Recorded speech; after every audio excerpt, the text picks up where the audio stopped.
This is the Catch a Break podcast, the insider's guide to breaking into and navigating the entertainment industry. I'm Julie Harris Walker. You can find us at catchabreakpodcast.com and all the social media at catchabreakpod, as well as all the podcast places. The presenting sponsor of Season 3 of Catch a Break is Revolution Entertainment Services, bringing digital accounting and payroll solutions to the production community. You can find them at www.revolutiones.com. Catch a Break is also sponsored by Cachet. Cachet is proud to introduce Cachet Pay, the no-touch, all-digital, pays-you-back AP system that you've been waiting for. And finally, we are also sponsored by Orlando's Motion Picture Catering, who has been feeding Hollywood since 2015. In this season, we are going to be talking with different groupings of crew members. We want to do a deep dive on all the different positions and understand how they all work together. We're calling this episode the Soundscape and talking with a sound mixer, a composer, and a sound editor. Here we go. Let me introduce our guests. Allie Boettger has been a production sound mixer for 14 years across nearly 60 countries and counting. Allie has recorded narrative, documentary, and unscripted projects for clients such as National Geographic, Amazon, and Discovery, and some of the Earth's toughest environments. In the field, her passion lies in mixing at high altitude from the Andes to Kilimanjaro to a live broadcast on Mount Everest. Back in Los Angeles, Allie is busy as a utility sound technician, most recently on the Fox series 911. Allie was the first female sound mixer on the Emmy-winning CBS series The Amazing Race, and hopes to continue seeing more strong, capable women pursuing sound careers in the future. Welcome, Allie. Super glad to be here. Thanks, Julie. Composer Michael Abel is best known for his scores for Jordan Peele's Oscar-winning debut, Get Out, and for Us, for which he won the World Soundtrack Award, the Jerry Goldsmith Award, a Critics' Choice nomination, an Image Award nomination, and multiple Critics' Awards. The hip-hop influenced score for Us was shortlisted for the Oscar and was named Score of the Decade by The Wrap. He's currently working on Nightbooks. Other scores include Bad Education and Fake Famous for HBO and See You Yesterday for Netflix. Michael is the co-founder of the Composers Diversity Collective, an advocacy group to increase visibility of composers of color in film, game, and streaming media. Welcome, Michael. Thanks for having me, Julie. PK Hooker is a sound designer and supervising sound editor. ACTA 2020 winner, multi-Golden Reel Award winner, and Emmy nominee, PK started his sound journey in Chicago before moving to LA. PK enjoys the creative growth of shared ideas and has an out-of-the-box approach that brings inspiring levels of creativity. Some of his credits include the upcoming Nightbooks, Don't Breathe sequel, The Devil's Light, and the Texas Chainsaw Massacre. Also, Invisible Man, Run, Unpregnant, and Capone, just to name a few. Welcome, PK. Glad to be here. Thanks, Julie. Okay, now we figured out during the prep of this that PK and Michael are actually working on a film together right now and didn't realize it. So that was a fun connection. Yeah. So the first thing we like to do on this show is I'm going to ask you, what was your very first job in this business and how did you get it? We know that everybody has a different path and we want to hear yours. PK, tell us, what was your very first job in the business and how did you get it? Well, my very first job since after moving to LA from Chicago was actually being the principal sound editor on a feature. Yeah, I hooked up with this guy, Jerry Ross, and his older sister is friends with my family. So it's sort of pseudo, 2 degrees of nepotism there. He had stepped away from supervising for about 8 years and was coming back. So he had taken on this movie for, points, which is like just sort of do the movie for free and you'll get some back end if we ever sell it kind of deal. So it's a really low, it was this movie called Bickford Schmeckler's Cool Ideas. And it was extremely low budget, and he needed my help because I understood computers and he didn't, but he understood sound and I didn't. So it was sort of a good sort of mesh of two people, and I just hung out with him and just sort of figured out how to put sounds in a movie together. So that was like my first real job. How'd that movie do? Terribly. So did you ever make any money? No. No one ever made any money, but there was a huge amount of value in it. Like I have no regrets. I never expected to make money. I was just like so jazzed to be like actually doing something, like something real. Because I moved to LA. I didn't know anybody really except for him. And I didn't know what I was going to do. And it was just nice to like settle into something that was actually like meaningful and felt like I was learning skills and moving forward. Great. It was fun. Michael, what was your first job in the business and how'd you get it? I think you could consider my first job was that in college I was doing some backgrounds for TV and radio commercials and jingles back when that was a thing. And I got it because 2 degrees of nepotism. My business partner was, I was majoring in music composition and he was majoring in guitar. And his dad was a TV commercial director and was part of an advertising house. So when they had smaller clients who didn't know what they really wanted for music, we got a chance to pitch the gig and demo, so it was a great, well, I learned about all of the history and theory and of music at school. I got to learn about the business and reality and practicality of it, on my spare time where I had to, write something and record it the next day and pitch the client the day after that and respond to notes and all the business skills that become really important when you're actually working in the industry. So, yeah, that seems like a whole different thing than taking 10 years to write a symphony. Right? Completely different. But my first film was some of my orchestral music is on YouTube.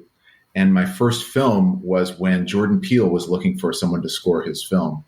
And it was looking for someone who not only understood kind of the really dissonant 20th century orchestral style that he likes in some horror films that have really informed his work, but he also wanted someone who understood the African-American experience. And so I think he just went to Googling to try to find somebody who might qualify for both. And so he was, in a sense, looking for me. So he then had the post-production supervisor hunt me down and call me. And so I ended up getting sent what was to be the Oscar-winning script for Best Script in the mail, just cold. We're all looking at you like this was your first movie. Yes. What? Right? Wow. Yeah, but it was, it makes a great story. It's like a Schwab's drugstore type of story, but a story like that, at least in my case, it happened. The reason, if I was able to be successful at it, it was because of the experience I had had way back in the day dealing with clients and doing jingles and doing TV commercials. And that's why I told you that was my first job, because to have a film just drop in your lap and be able to survive, and I say survive because composers are frequently fired off of films. It's very common. And so when I first met with Jordan, first of all, he's just like you see him in, he's both the funniest and the smartest person in any room he's in. And so armed with that, plus the script that I read, it was pretty clear to me, like, of course I'm doing this. I'll do whatever you say. You want me to sweep the floor, I'll do that. But I didn't have any expectation of, I think all of us in our careers, we've had that experience of something starts so great and everybody talks a big deal, and then it gradually goes south for one reason or another. And so I had certainly experienced that enough that I thought, yeah, this is starting great. We'll see. But my only goal was to actually, was really just to not get fired and have the film be completed, because I was giving it my best shot, but also had the experience that, this could easily not go well. I think that it was being armed with that allowed me to be able to be successful at it ultimately. So you didn't get fired? I did not get fired. I was sure I was going to be because Jordan didn't even ask me to do a demo. And I just said, oh no, I'm doing you a demo because first of all, you want your director's feedback. You can have a great conversation, but you don't know until you give them some work and you get reaction. And that's the first thing. The second reason was because I was certain that the minute he got back to the studio, and he said, keep in mind, this was before Us and Get Out, right? So Jordan was known as the funny guy from Key and Peele, and a writer. And people didn't really know. They obviously had some faith in him, or he wouldn't have even gotten to make Get Out. But he was still an unknown quantity. So I was sure when he got back to the studio, they were going to say, now, Mr. Peele, we don't hire our little internet friends. That's not how we make movies. So I figured I was fired as soon as he got back to the office, basically. So I thought, well, he needs something to show them when they fire me. He's got to have to say, no, look what he did, And I think, I wasn't in the room or anything, but but I think that he liked. I did a couple demos. One of them, no, but the other one he liked, and that ended up being the main title of the movie. That song in Swahili, Siki Lisa Kwawahenga, and I think if he hadn't liked that, then the story would have turned out differently. But he had something to show them when they had their doubts. So I think that was also key to that being a success for me. Okay, Allie, I'm really sorry to ask you to follow that with a story of how you got your first job, because that was amazing.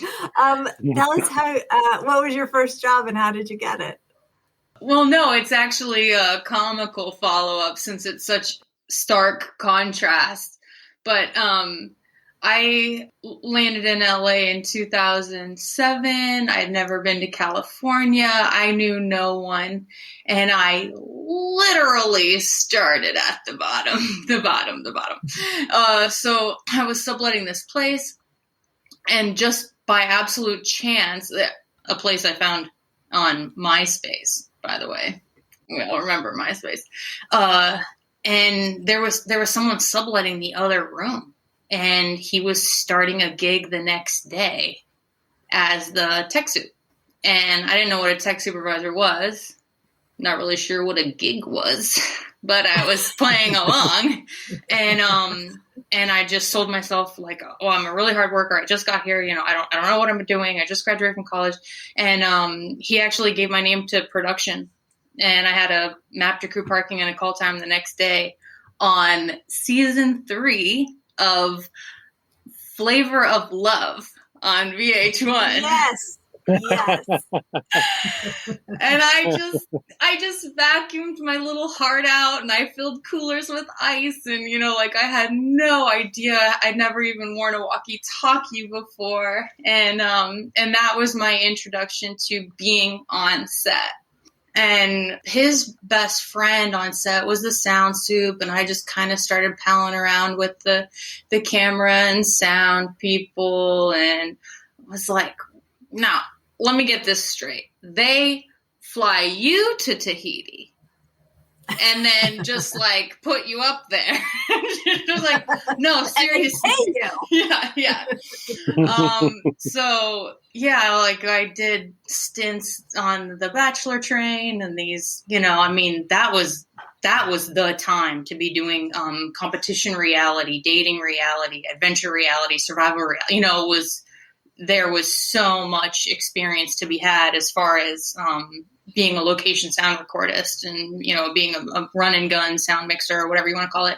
And, if you can cut your teeth in the jungle or in a helicopter or on a boat somewhere in Alaska, like whatever shows up on your plate in Los Angeles is like, okay, I could figure this out. So it was a good place to start for sure. That's great. Now I want to ask you each to break down what your current job is, all the pieces that it entails.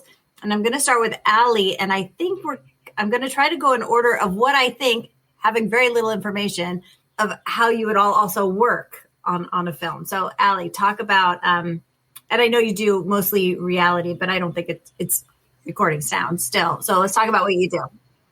Like my bread and butter is documentary or unscripted. But I'll do, like I said, I'm so lucky that I have such a wide scope as far as experience goes. But, the burden is on me to just record the dialogue mostly and effects, certainly if the situation calls for it. Like, yeah, as long as the files are there, these guys are the ones who do the magic. I just, make sure the levels are good and turn it in. Just to break it down, if people are just thinking about getting into the business and are not really sure how it all works, like you putting mics on people, you're recording it into a machine, what are you doing? The signal flow of location sound recording is, for me, a combination of wireless and like a shotgun microphone, a boom microphone, and that gets recorded sometimes to camera, but more often than not just on a digital recorder. You'll have a primary and a backup. Most machines do. As far as recording broadcast wave quality files to a mixer recorder. Many of them are digital now. Some people are still analog. The wireless systems I use most consistently are bielectrosonic, and my recorders are all sound devices. a lot of gear right now is still analog, but all kinds of companies, Electrosonic included, have fully digital systems now. But you can pick your poison with wireless, and then there's the antenna game. It's always the lens is this long, and your range with sound is this long, and so that's a science of location sound recording as well, of getting clean wireless audio if you can't boom, when there's all kinds of environmental factors in the way keeping you from doing that. There are just some really difficult shots where it's a tracking shot or a super duper wide shot where you can't boom, or you want to creatively use a plant mic or something like that to capture what someone's saying, capture a sound effect of a walking or whatever it is the shot calls for, and then making sure all of those pieces are in place for when it comes time to put it all together with picture on the other end. That's great. Then do you also go in and record ambient sound? Can you kind of describe what that is? I think like a Foley artist is by all means an artist. Like however it is they create what they create is just stunning. But if you can record nat sound or ambient sound on location in the field, that's invaluable as well. So if we're shooting a dramatic scene with two people standing in front of a waterfall, I'm sure it's beautiful, but it's going to sound like they're standing in front of a waterfall. So sometimes maybe recording ambient or nat sound of just that element can help with the final edit as a piece on its own, or a windy field or whatever that's kind of what ambient refers to, or room tone refers to. It means not the sound I'm making or you're making, but the sound of the space itself in which you're recording. Great. And when you say nat sound, do you mean natural sound? Yes. Yeah. Okay. Thank you. Michael, let's talk about your job. What are all the pieces? Mostly my job is to not write the music the way I envision it, but to write the music the way the director envisions it. Imagine, and a lot of people are visually oriented, so imagine a costume designer. A costume designer, and most directors can't design the costumes themselves. They don't sew, and while they know what would look good, they can't necessarily describe it. So a costume designer gives a director a book of looks, of like, your lead character, she's strong, she's spunky, she's a certain age, and it's in a certain time period. So here's some looks of how she might look in that time period, given her personality and what she's wanting to do in the scene. And the costume designer may have an exact idea of what would be best, but his or her job is not to pick the best one, is to give the director options to make the choices. And then to tell him or her, like that one, say, oh, well, that's a great look, and that's the most expensive one to make, just so you know. Or, other things that they'd want to know to make an informed choice. So, and if they ask you, you tell them your opinion, but you also, if they are passionate, you go with what they want, because your job is to help them to become an extension of the things that they don't do well or can't do themselves. So for music, I'm designing musical looks for a certain scene. And it has something to do with the character, but it has a lot to do mostly with the emotion of the scene and the action of the scene. That's the things that music is also like production design. Production design means how a scene looks besides the characters walking and talking, everything you see in the background. And there's a lot that that you can learn about a story from production design. I mean, the same scene set in a villa in Italy plays much differently than if it's just in a field or on a street. And no one would have to say, hey, look, we're in a villa in Italy. Just the context tells you. Same thing with music. Music informs things about the characters and their emotions without us having to say a word. So I look at a scene and I find what I call the emotional contour of the scene. The scene begins and the character feels a certain way, and then due to dialogue or things that happen, an emotional arc begins, and then we're left in a different place. That's my script, if you will, of what the music needs to do. And so I create music that follows that curve so that we, as an audience member, you feel don't really want to tell the audience how to feel, but you want to confirm the feelings that they're arriving at anyway. And you do that by maybe being a little bit behind where they might get the idea that they ought to feel a certain way anyway, which is part of the art of that as well. So create these contours and I mock them up. I do them in software that makes it sound like the instruments, but is fake. But it's a little like 3D modeling. And I send these models, these musical models to the director and go, here you go. What do you think? And then they give me feedback. They go, this part is great. But then this other part, I feel like she's way more stressed out in this scene than this music is telling us. I just am not feeling the stress that she has about hearing that, that she found the gun in her boyfriend's bedroom. And so we talk about how stressed she would be. And do we want the audience to feel like this is the moment that she knows that she has to, call the police, or is she just hoping it'll all work out? And it was, and when we talk about that, and then we decide how stressed out she's going to be and where she should start, where the audience should start feeling that.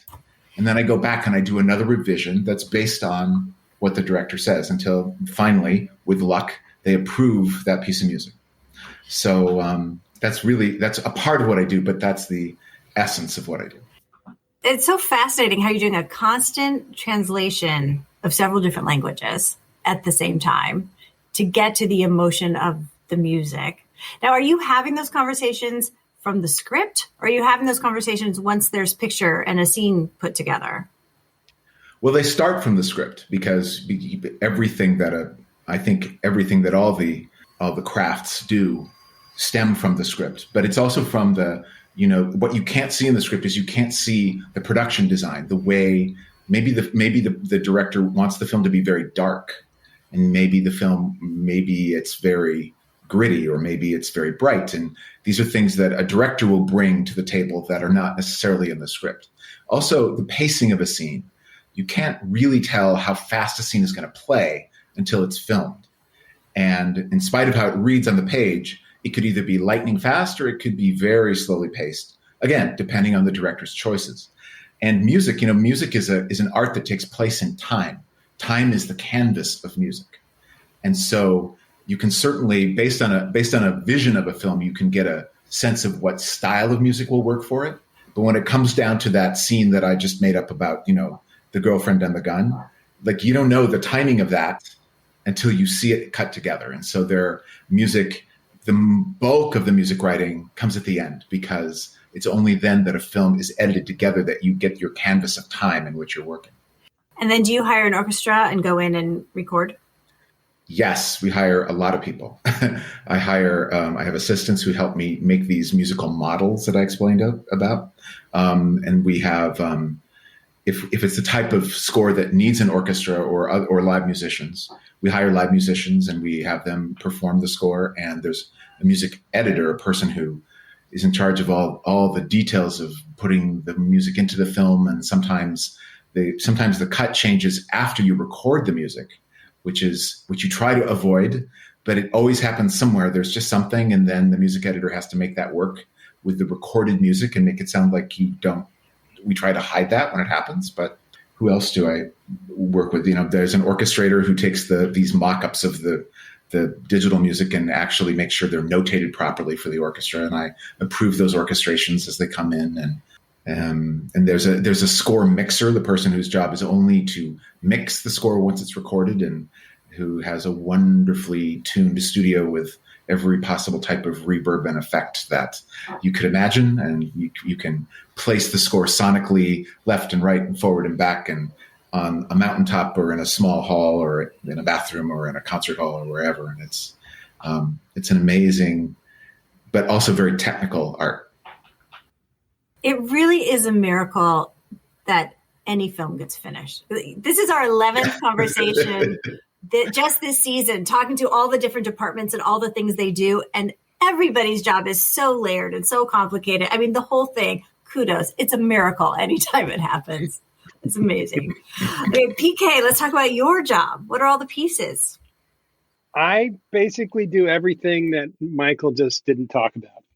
as a supervisor, I'm basically overseeing every part of what you hear in a movie except for the music, the dialogue and the sound effects. And mostly I come from a sound effects background, so I'm more of a sound designer. So I basically work directly with the director to figure out what the movie is going to sound like. And I think much like Michael, the assignments are all over the place. I mean, like some movies don't require much design. Some movies are driven by needle drops and score, and some are driven almost entirely by design, because there's a lot of, especially with sci-fi and stuff like that, like there's a lot of really technical, weird stuff that doesn't exist in the world that you have to make into something that sounds cool, but also something that brings across an idea. So I think that there's a fair amount of crossover in creativity between what Michael's doing in the music and what I'm doing in the sound design, because we're basically both trying to do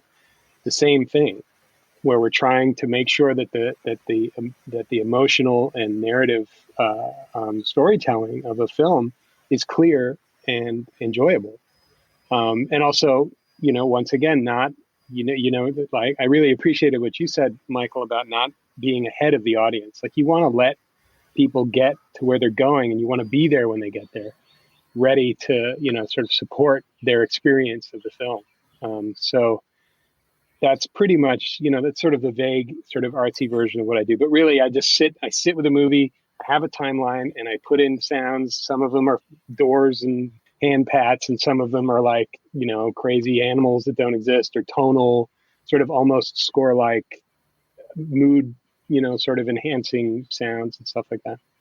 Okay, that's the nitty gritty part that I wanted to hear. So like the creaking door would be the thing that you would put in, for example. Yeah. The creaking door, cars, guns, ambient sounds of airs and winds and birds and bugs and stuff like that. Would you be doing Foley, or would someone else would be doing Foley and you'd be bringing it in? No, someone else does Foley. I mean, I have a library of sounds that I use, and I record a lot of sound, but my sound tends to be environmental. Foley is difficult to record because you need a really big space that can get messy and sounds neutral. You can't do it in a big boomy room because then everything sounds reflective and it won't fit in the movie. So Foley stages look like your crazy uncle's garage. They're just crazy environments with like all different surfaces, water pits, sand. It's a mess. There's all these old things on the wall, like old leather shoes and just crazy objects. And they have it and they're in a space that's built for sound, so it's sonically neutral, so it doesn't reflect a lot. And then you just go in there and you record it, and it really is an art form. I mean, it is. I would say that I'm a sound person. I would not say that a Foley artist is a sound person. I think that they deal in sound, but I think that they're more like a dancer. They're a performer, so it's a different kind of thing. It's not like often in my experiences with Foley artists, like they don't necessarily know a lot about mics and signal flow. They just know which mic they like to use for certain things, but they're so much more focused on the performance of what they see on screen. So it's a weird little crossover sort of job. It's pretty interesting. It's really interesting. Now, do any of you ever work together, or are you doing your pieces and handing it off? And then what are the handoff points? I think that I do think that, again, it varies by project, but I think we work together. I would say I work probably more closely with composers than with on-set production sound, because I think that, production tends to wrap pretty hard. Like when filming's over, it's like everybody's off to the next gig. But that's not to say that I haven't reached out to, equivalents to Allie on projects that I've worked with to get clarity on stuff, or even ahead of production, before filming starts, to say, hey, if you're going to go into this crazy space, like if you're going to some amazing location, or if you're going to be around some amazing animals, can you please, if you find the time, like do some recording? And then, but in the meat of at least of my job, like in post-production sound, mostly the composer is the one that I'm more interacting with, because it is a beautiful thing when we can mesh and when we're sort of on the same page and like doing the same stuff, but we are often trying to occupy the same spaces. So it's always sort of a handoff. It's always sort of a discussion of who's you and who's me, and where do you hand the baton to me and where do I hand it back to you? And that's a really nebulous thing that comes out of the process, How much, and Michael, you explained a lot about how you would meet your meeting with the director early on, talking about how this is going to go. Allie, are you meeting early to talk about the sound before you go, or are you going in and capturing what's there? Well, I would love to have a conversation with PK before production even starts and say, like he was referring to, having that conversation like, hey, if I record this in stereo, are you going to use it, or you just mono, everybody mono?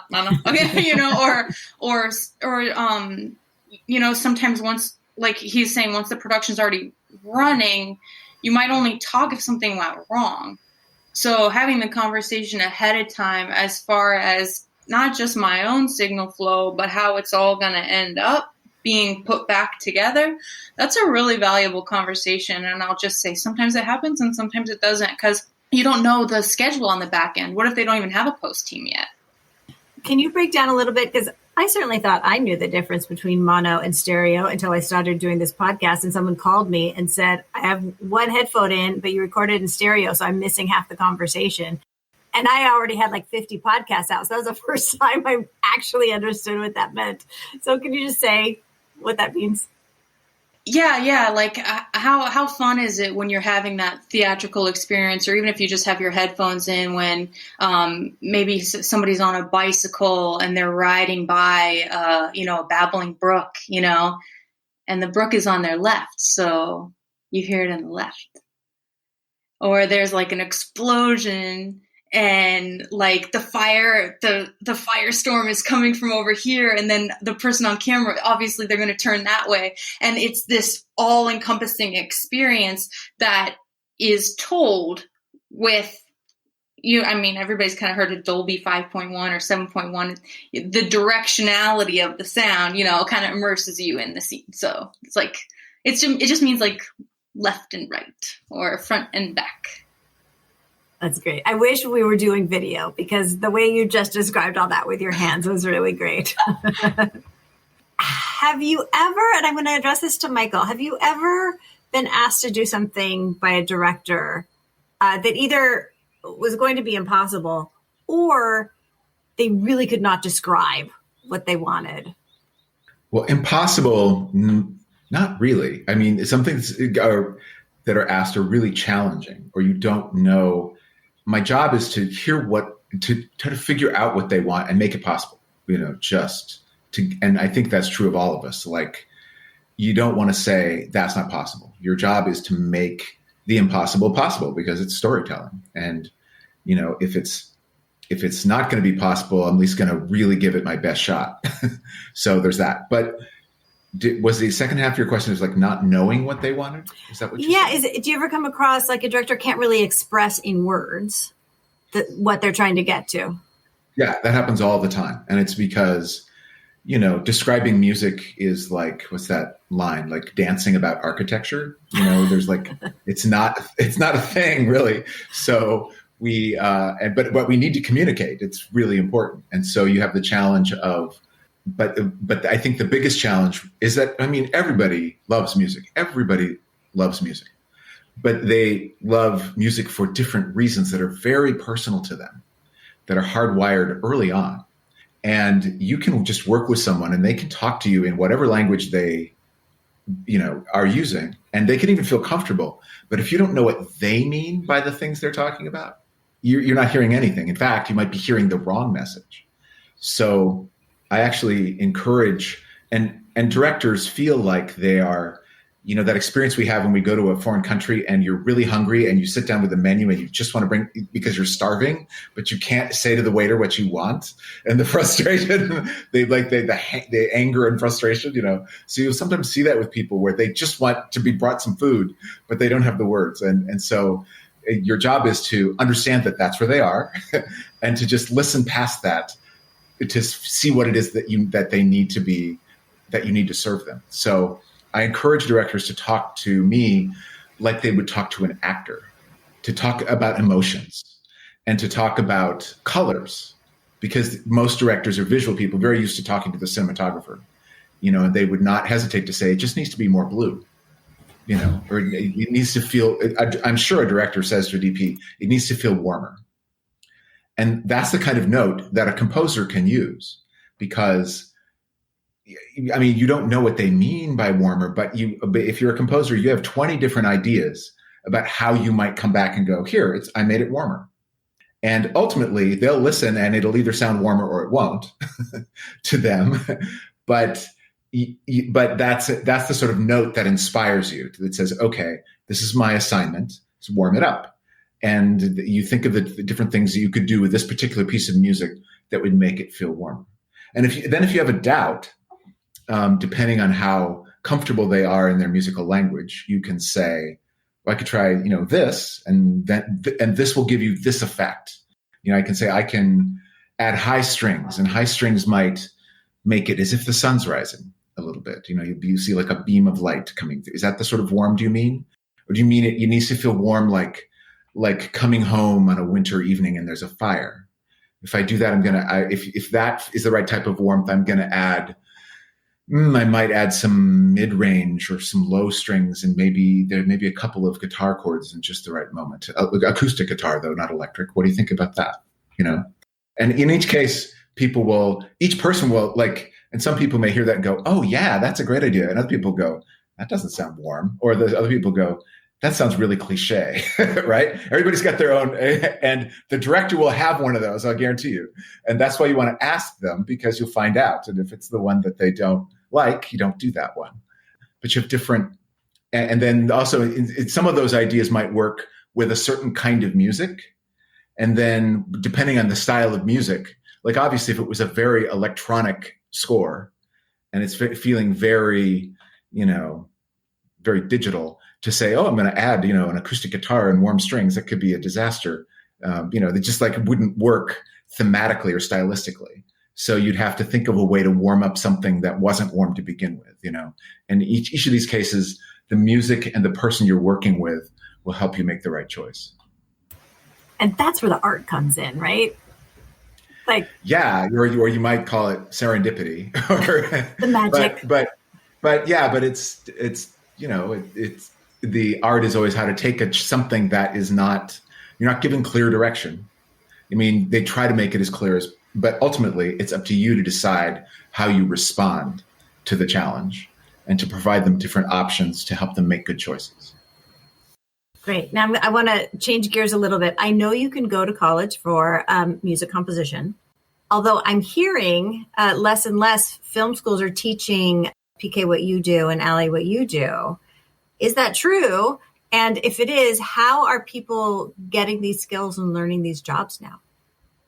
Well, I can speak for myself. I went to Columbia College in Chicago to study sound for recording music and also for sound to picture. And I feel like, my views on college are that there's a lot of learning how to learn going on in college. So I think something really highly technical and specific like filmmaking is, if you go to school, you're there to absorb film. You're there to absorb other people's processes and sort of think about your own. But when you actually step into a real, film being made, you tend to have to just learn it all over again, because no one can teach. It would be excruciating for me to teach exactly what it is that I have to do to make a movie. But it's not excruciating to teach what it's like to make a movie, or what to allow someone to find a way to make their movie, So I think that there are schools that offer a lot of training for Pro Tools, and Pro Tools is the software we use for sound. A lot of training for sound and a lot of training for music and stuff like that. And there's a lot to be learned there, but I think when it actually comes time to do it, you're just going to have to figure it out, because it's unteachable, I think, in a lot of ways, because it's just there's so much experience that goes into knowing what to do. And the only way to really know it is to do it really badly and remember that you failed at something. It's like anything, really. I think that you try and you fail, and then you're like, okay, not going down that path again. What's over here? And then you find your way through the forest, Allie, you're nodding. everything you said, PK, is just so accurate. And with signal flow for being a production sound mixer, you can teach that. But I mean, we're all professionals in sound. Like Michael was just speaking to, I'm not the best at articulating what it sounds like when you're crossing power. All I can tell you is like, there's a buzz on the line. You're crossing power. Better go fix it. Unless you made that mistake in the field and you boomed an entire interview for 2 hours with the cable crossing a power run. I don't know. I mean, that's just, it sucks and you'll never do it again. But when you're talking about sound and like telling somebody like that's bad RF or that's power or that's, a bad cable, that is on the job experience that you learn the hard way. When you're on location, you can only have this location or actor or whatever scenario once, and you're afraid to speak up because you don't know if you can fix it, but you better speak up because you don't want to record it wrong. And those experiences, no, I don't. I think you gotta just dive in, and it's growing pains. It's growing pains because you don't always get it right. It's experience. Oh yeah. So then, how much can you fix in post? Oh, yeah, tell me that, you guys. I'm so curious. I mean, I would say you can fix a lot. Now, especially within the last 10 years, I think that the technology has gotten to the point where you can do a lot of fixing of things in post. So if you, and a lot of times you encounter a lot of bad on-set recording, and it's not because the person failed. It's just the circumstances were just not, if someone drives a car into a wall, or is in a gunfight and they're just like yelling at their buddy, like, hey, we got to get out of here. Like, the sound is going to be terrible. I mean, it's just not going to be good because people are shooting guns and driving cars and all kinds of stuff. So I think that we are able, the technology has gotten to the point where we are able to fix a lot of stuff that comes in, badly. But ultimately, the best version of things is to get it good when you get it. That's the best version of the thing is the thing that happened on the day, and get it in a way that we can use it. So we don't have to do like a re-recording of the person's dialogue later on, Okay. I'm curious, just to take another detour here, in a traditionally white male industry, in a traditionally white male niche of the industry, are you seeing some movement as far as less represented people getting into sound, getting into composing? How are we doing on the diversity and inclusion front? Well, I'll take that one to speak in composing. I think that, so there's been a noticeable change from my perspective in the last about 4 or 5 years.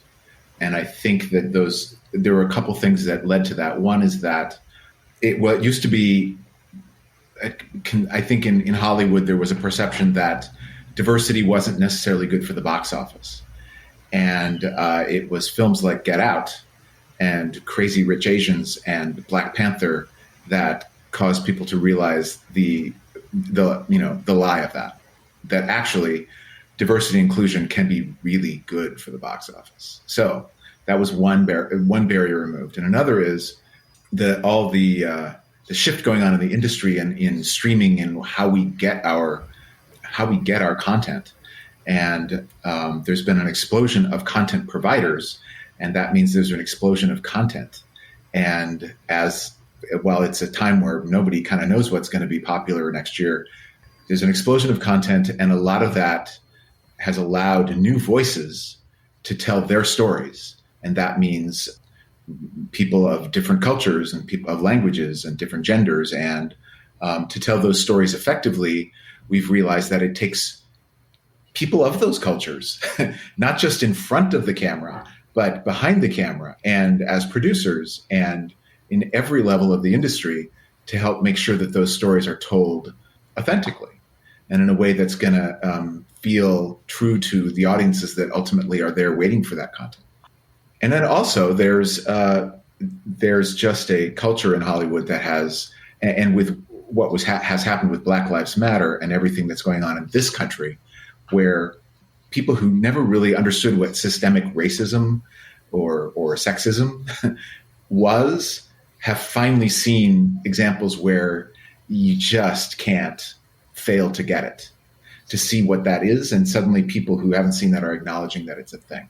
So between all these things, this is actually, I think, an unprecedented time to make strides in diversity and inclusion. And I love seeing it happen. I also think, though, that to have a completely, even those of us who believe that having an inclusive society represents the type of equality that we love to as Americans to say that we represent, to really achieve that would take, I think, an entire generation of time, even with no resistance. And there's plenty of resistance. So even though there's been some breakthroughs, I think that I hope that it's not just a fad.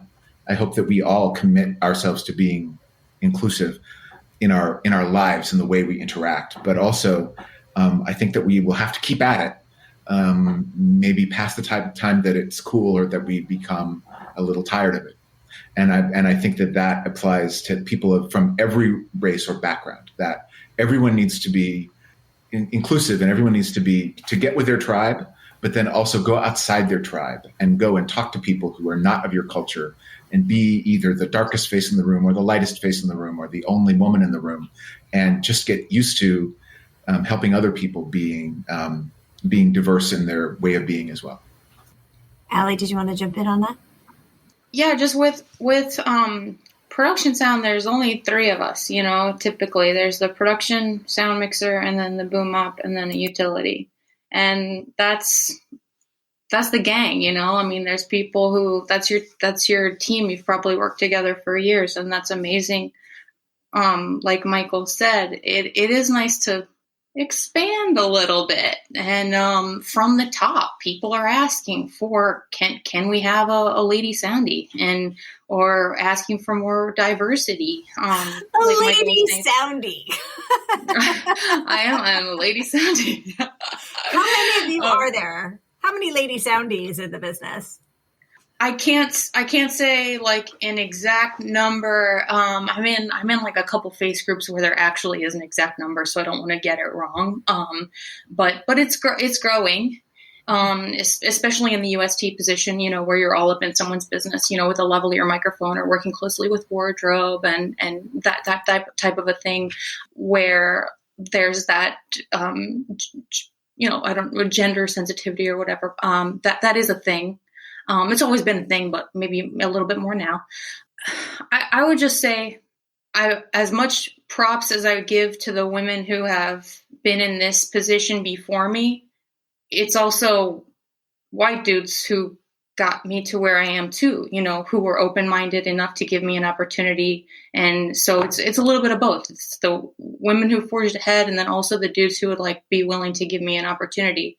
And then I'm not going to lie, there's still those guys out there who are very resentful of having to break up the gang, or, everything was going fine until now I have to work with all these ladies, and just very, it just comes off resentful. But I'm happy to say it's a minority certainly of people I work with. And I have been lucky to have wonderful experiences with very open-minded, just white males in the industry, where I feel like just be spectacular at your job and we're going to be an amazing team. And the other stuff, it just doesn't even factor in. And those are the best experiences. And that's where I'd like to get. I don't even have to say lady soundy. I'm just a soundy. And that's all we're all doing here. That's great. Yeah. PK as the white dude. Do you want to weigh in? I agree with everything that Michael and Allie have said. And there definitely is a problem, especially in my thing. Right now, I'm working on a movie and we're on the final dub stage, and every single person on the stage is a white man. It's not by design, but it has been there is an exclusive quality to something about the sound. And there's many other parts of the process that are like that. And it's unfortunate. I think that it is systemic. I think that it's something that isn't made to be available to other people, going way back into college and stuff. Like even in my college experience, everybody that I went to school with was pretty much a white guy. And I try as much as I can to hire people who aren't me. And it's hard, not for any other reason than it's just people who are available to me to ask, and then their availability, because the other thing that I found is that, at least for my thing, like a lot of, in the case of women, I think that there's a lot of women who are dialogue editors, but not so much design people. And the women that are design people are like, have had to work so much harder and fight so hard to get to where they are, that they're awesome at it. And they don't want to work on my dumb horror movies. So like a lot of the women that I know that are, that have a profile and know the people that I know are doing just their own thing. Like Eileen Lee, who's like supervising, La La Land, and she's amazing, and she's never going to work for me. I would work for her, like, so there's a bit of a cavern in between, but not to get too specific about it. I do try as much as I can to mitigate that, because I think that it's a bad look. That is why hiring inclusively is the single most important thing anyone can do to change the culture, because nobody wants quotas or, government intervention, even if you're a person who believes in the power of government. What you just want to discover that you're in an equal society. And the way we can achieve that is to include inclusion when we go to hire, no matter who we are, what level we're at. It takes intention, and it takes commitment and stamina, what you were saying a minute ago. So that brings us to our Martini Shot, which you will all know is the last shot of the day. So I want to give you all your piece of what is the last piece of advice you would leave us with of someone who is trying to get into this business. What is the most important thing we need to know? Michael. Whenever I talk to people in the business and ask them their story, I find a couple things that are not true with everyone's story, but a lot of them. One is that everybody at some point stumbled in. They had something lucky that happened where someone said yes who might have otherwise said no. And you're not in control of that moment. It helps to believe that that moment is coming, but you get to have no control of that moment. But what you do get to have control over is, like, in listen to Allie's story. Look how she took a chance moment that to someone else might not even have seemed like an opportunity. And she was, Miss, I'm so excited to be here, and I am awesome, and you're going to have an awesome time being with me, right? And you get that just from hearing Allie speak. So people want to work with people who make it seem like their stressful job is going to be fun. And I know that's who Allie is every moment. And so, of course, who would you want to take to Tahiti to record under really extreme circumstances? You're going to want to take Allie because it's going to be super fun. And so whatever it is that you are wanting to do in the business, find when your opportunity comes, make yourself make it like it's the best time. And no one trains you to do that in school, but ultimately that is the way to make the best of whatever opportunity you have. And the people who notice that you're fun to work with will remember you the next time a job comes up. Thank you, Michael. Thank you very much. That was sweet. It's true, though. It's true. All right, Allie, what is your Martini Shot? Almost kind of stealing what Michael said, but in this industry of unpredictable scenarios, big personalities, huge crews where everybody has their own very specific thing that they're doing and everything either overlaps or collides or collaborates, I think honey goes a lot farther than vinegar. And I do like being reminded that I am beyond lucky to be where I am. Like standing in the Himalaya and looking at Amadablam on a clear day, or being in Tahiti, or having your feet in the sand and going, oh my God, like someone believed in me enough to fly me all the way here to get this one shot or get this one, it's very, very humbling. And so like for somebody wanting to get into sound or just the industry in general, it's gosh, like there's so much to complain about. And it is this big machine where, this didn't go right or that didn't go right. Well, that's part of the ride. And it's so fun being along for the ride and just going along with it. And my buddy Mark and I have a joke where it's just we are relentlessly optimistic because it's not if the shit will hit the fan, it's when. And trying to have character and composure and a commitment to excellence in those moments where hopefully PK can, open the hard drives at the end of the day and be like, wow, that was a very difficult scenario. And what I have here is something I can work with. That's great. PK, what's your Martini Shot? I've had a lot of people come out here to find work, and I've had interns and stuff. And the thing I always tell them is that, all the sound stuff, all the technical stuff, all that stuff will come. No one expects you to know that stuff. So the 3 things to remember are: always do what you say you're going to do. Never say you can do something that you can't, and be fun to have lunch with. That's it. I mean, really, honestly, and it's it really just breaks down to that because, I feel like a lot of what happens is that people say they're going to do something and they don't do it. And that's a big mark against someone that is unproven. And I think that a lot of people are sort of, come out here and say like, oh, no, I know how to do this. I did sound, blah, blah, blah. And they commit themselves to jumping in the fire and saying they're going to do something that they don't know how to do without asking how to do it. And it takes a lot of humility and a lot of character to say to someone, I don't know how to do this. Can you please show me? A lot more than just sort of saying like, no, I'm cool. I'm just going to go do it, and then just totally beef it. And then it's like, okay, so what the heck? And then just be fun. Just this is a silly job. I mean, I basically make fart sounds for a living, like all the artistry. We're not curing cancer. Yeah, I know. Exactly. I mean, I can talk about the artistry of it, and there is that. I feel like creative. I feel like I have an artist sensibility, but at the same time, it's like, I have had serious meetings about fart sounds literally before in my career. So it's in those moments where you're just like, all right, just, let's just all calm down and just be fun.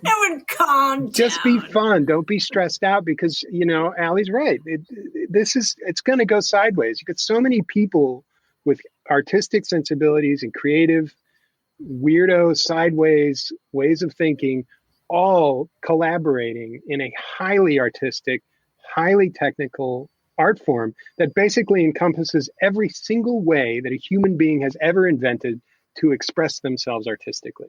It is a massive undertaking. And I think that you're right. And making any movie is a miracle. And I love terrible movies because it's like, you did it.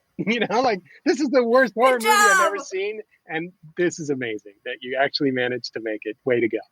So I think that's something to keep in mind where you just have to take a beat and just like know that this is not going to be easy and know that you're going to have creative input.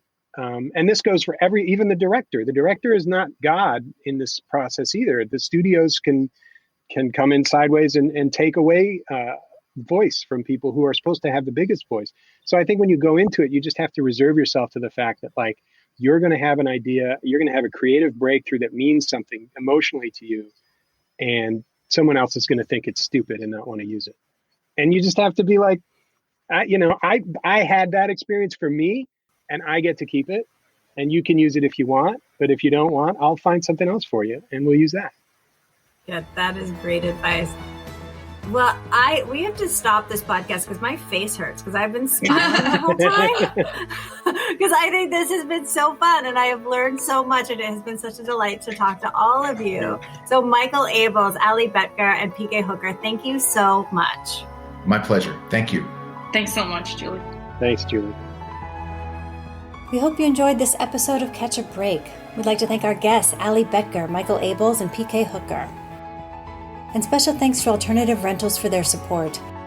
Alternative Rentals is a premier cinema camera house that supplies digital camera equipment to high-profile scripted TV shows, feature films, and commercials across the nation.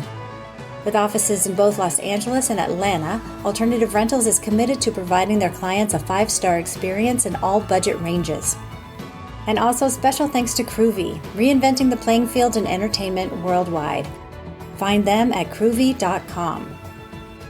And please check out our website at catchabreakpodcast.com and follow us on all the social media.